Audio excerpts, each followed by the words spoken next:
Ready start. प्रकृति ने संपूर्ण जीवमंडल के लिए स्थल, जल और वायु के रूप में एक विस्तृत आवरण निर्मित किया है, जिसे हम पर्यावरण की संज्ञा देते हैं, पर्यावरण के संतुलन के लिए प्रकृति ने कुछ नियम भी निर्धारित किए हैं, किंतु जब से इस पृथ्वी पर मनुष्य का अवतरण हुआ है, तब से पर्यावरण संतुलन के प्राकृतिक नियमों का खुला उल्लंघन शुरू हुआ है और निरंतर प्रकृति की अनदेखी के कारण आज हमारे पर्यावरण को अनेक समस्याओं से जूझना पड़ रहा है, वायु प्रदूषण, जल प्रदूषण, भूमि प्रदूषण, ध्वनि प्रदूषण आदि ने सम्मिलित रूप से संपूर्ण वातावरण को प्रदूषित कर दिया है और इसका परिणाम यह हुआ है कि प्रकृति प्रदत्त जीवनदायी वायु, भूमि और जल त्रितत्व आज जीवन घातक बन गए हैं, वातावरण में तापमान की वृद्धि वर्तमान विश्व के लिए सर्वाधिक चिंतनीय विषय है, क्योंकि जिस गति से इसकी वृद्धि हो रही है, वह संपूर्ण जीव समुदाय के लिए घातक सिद्ध हो रही है, व्यापक उत्परिवर्तनों के बावजूद लंबी अवधि तक मनुष्य एवं पर्यावरण का संबंध लगभग सौहार्दपूर्ण रहा है और पर्यावरण लगभग अपरिवर्तित रहा है, पर्यावरण का संतुलन बिगड़ना शुरू हुआ पश्चिमी देशों की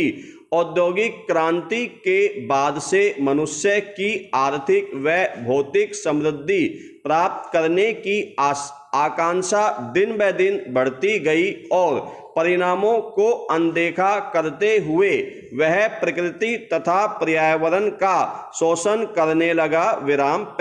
औद्योगिक क्रांति ने वायु प्रदूषण को चिंतनीय स्थिति तक पहुंचा दिया,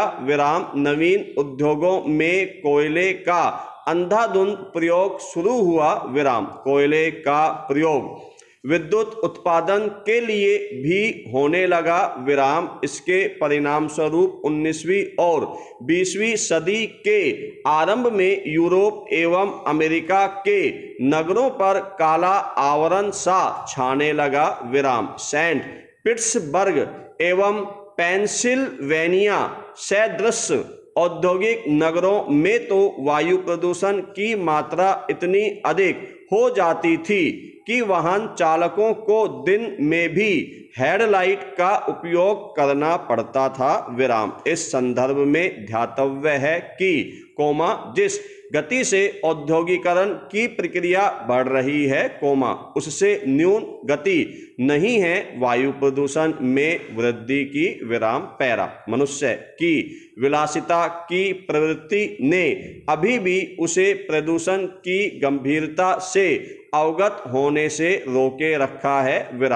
प्रशीतन के विश्वव्यापी अनियंत्रित प्रयोग ने वातावरण में क्लोरोफ्लोरोकार्बन गैस की मात्रा बढ़ा दी है और इसके परिणाम स्वरूप वायुमंडल के ओजोन स्तर में छिद्र हो गया है, इससे पृथ्वी के तापमान एवं मनुष्य के स्वास्थ्य को कितना नुकसान पहुंचेगा, वह अनुमान से परे है, वस्तुतः मनुष्य प्रकृति से अपने अनुकूलन के बदले प्रकृति को अपने अनुकूल बनाने की जितनी चेष्टा करेगा,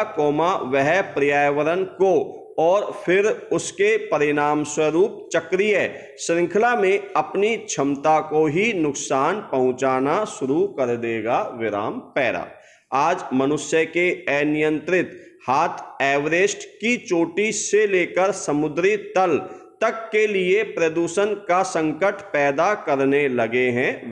वह मात्र अपने अहम की तुष्टि एवं झूठे प्रभाव की प्रतिष्ठा के लिए आणविक विस्फोटों की अनवरत श्रृंखला चला रहा है विराम, जिसके रेडियोधर्मी प्रभाव कई पीढ़ियों के लिए शारीरिक व मानसिक विकृति के वाहक बन सकते हैं विराम। मनुष्य ने ऐसे ही विस्फोटों एवं अन्य औद्योगिक तथा रासायनिक कारणों से प्रकृति के गैसीय संतुलन को कुप्रभावित किया है और उससे पृथ्वी का तापमान तीव्र गति से बढ़ने लगा है, जिससे बर्फ के पिघलने एवं उससे भू क्षेत्रों के जलमग्न हो जाने की आशंका प्रकट की जाने लगी है विराम। पर्यावरणीय कुप्रभावों की वजह से ही वातावरण अब हमेशा असामान्य सी स्थिति में नजर आता है। कभी गर्मी हद से अधिक बढ़ जाती है, तो कभी ठंड असामान्य रूप से बढ़ जाती है, वर्षा का अनियमित हो जाना भी पर्यावरणीय कुप्रभाव का ही सूचक है विराम। पैरा पृथ्वी के पर्यावरण में हस्तक्षेप के विनाशकारी परिणाम तापमान वृद्धि के रूप में सामने आ रहे हैं विराम। यदि विश्व वायुमंडल में कार्बन डाइऑक्साइड, मीथेन और कार्बन मोनोऑक्साइड आदि गैसें छोड़े जाने की वर्तमान गति बनी रही या इसमें और तीव्रता आ गई, तो 21वीं सदी के मध्य तक भूमंडल का तापमान 3.5 डिग्री बढ़ जाएगा विराम। तापमान वृद्धि से आर्कटिक और अंटार्कटिका की बर्फ टोपियां तथा हिमनद पिघलने लगेंगे, जिसके परिणाम कितने घातक होंगे,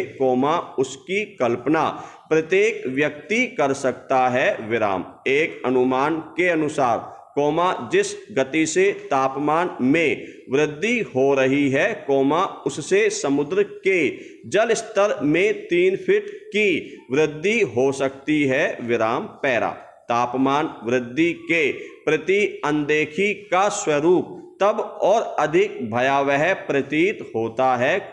जब यह तथ्य सामने आता है कि अमेरिका तथा जापान सहित यूरोप के 21 देश औद्योगिक दृष्टि से विकसित संपूर्ण विश्व के 20वें भाग में फैले हैं, किंतु वे वातावरण में कार्बन डाइऑक्साइड का 80% छोड़ते हैं विराम। वायुमंडल में छोड़ी जाने वाली ग्रीन हाउस गैसों का लगभग 25% तो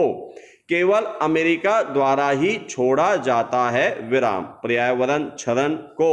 रोकने के लिए पहले तो रियो डी जेनेरो में वर्ष 1992 में, फिर वर्ष 1997 में क्योटो में और वर्ष 1998 में ब्यूनस आयर्स में और वर्ष 2015 में पेरिस में महासम्मेलन का आयोजन किया जा चुका है विराम। इन सम्मेलनों में सर्वसम्मति से कोई निर्णय नहीं लिया जा सका विराम। पैरा IPCC 2007 की एक रिपोर्ट के अनुसार, ग्लोबल वार्मिंग के कारण, इस सदी के अंत तक समुद्र का जल स्तर 7 से 23 इंच बढ़ जाएगा विराम। पृथ्वी के वातावरण में तापमान में वृद्धि लगातार हो रही है विराम। पिछले 400 वर्षों में 20वीं शताब्दी सबसे अधिक तापमान वाली रही विराम। कहा जाता है कि आर्कटिक पृथ्वी के तापमान के नियंत्रण में बहुत महत्वपूर्ण भूमिका निभाता है विराम। ग्लोबल वार्मिंग के कारण अत्यधिक प्रभावित है,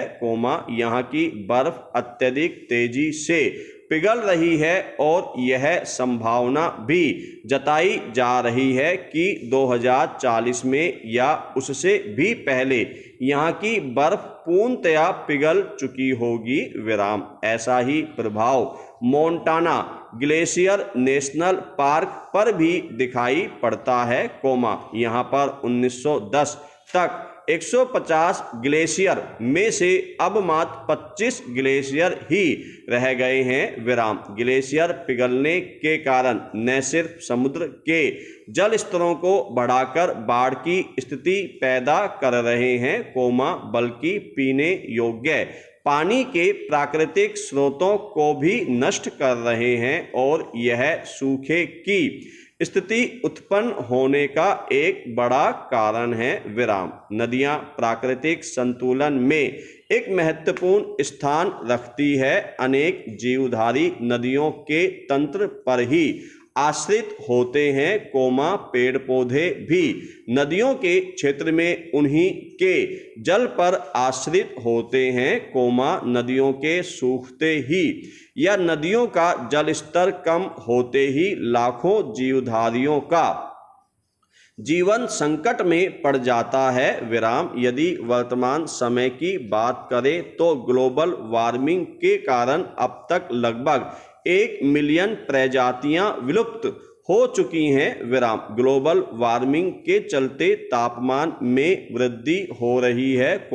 जिसके कारण अधिक ग्रीन हाउस गैसों का उत्सर्जन हो रहा है और ये जल के वाष्पीकरण को भी बढ़ा रहा है विराम।